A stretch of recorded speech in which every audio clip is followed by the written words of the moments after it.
गोलिक काल क्या होता है? गोलिक काल प्रत्येक दिन पड़ने वाली लगभग 1.5 घंटे की वह अवधि है जिस पर शनि देव का पूर्ण प्रभाव होता है।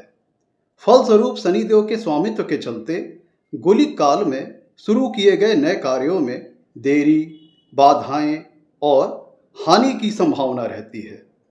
ऐसी मान्यता है कि गोलिक काल में शुरू किए गए नए कार्यों की पुनरावृत्ति होती है, मतलब कार्य दोहराया जाता है। इसलिए गोलिक काल उन कार्यों के लिए अशुभ है जिन्हें आप जीवन में दोहराना नहीं चाहते, जैसे विवाह, मुंडन, गृह प्रवेश, नए व्यापार की शुरुआत, जरूरी यात्रा, कर्जा लेना, अंतिम संस्कार आदि। गोलिक काल उन कार्यों के लिए शुभ है जिन कार्यों को आप चाहते हैं कि वो दोहराया जाए, जैसे कर्ज की किस्त चुकाना, नया आभूषण खरीदना या नई अचल संपत्ति खरीदना, बिजली का बिल, पानी का बिल, हाउस टैक्स जमा करना और बैंक में सेविंग आरडी अकाउंट खोलना आदि कार्य। गोलिक राहु केतु की ही तरह एक छाया ग्रह है या कहें उपग्रह है। गोलिक को मांदी या मांडी नाम से भी जाना जाता है। हिंदू मान्यता के अनुसार गोलिक शनिदेव के पुत्र हैं, इसलिए गोलिक काल का स्वामित्व भी शनिदेव के पास है। गोलिक काल की गणना सूर्योदय से लेकर के सूर्यास्त तक की कुल अवधि को 8 बराबर भागों में बांटकर की जाती है, जो लगभग 1.5 घंटे के करीब होती है, और हर दिन के लिए अलग अलग भाग गोलिक काल होता है। बात करते हैं रविवार की।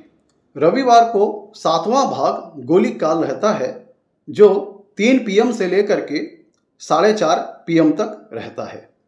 सोमवार की बात करें तो सोमवार को 6ठा भाग गोलिक काल रहता है, जो लगभग 1:30 PM से लेकर के 3 PM तक रहता है।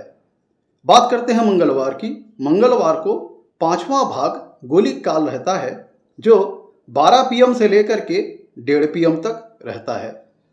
बात करते हैं बुधवार की, तो बुधवार को 4था भाग गोलिक काल रहता है, जो कि लगभग 10:30 AM से लेकर के 12 PM तक रहता है।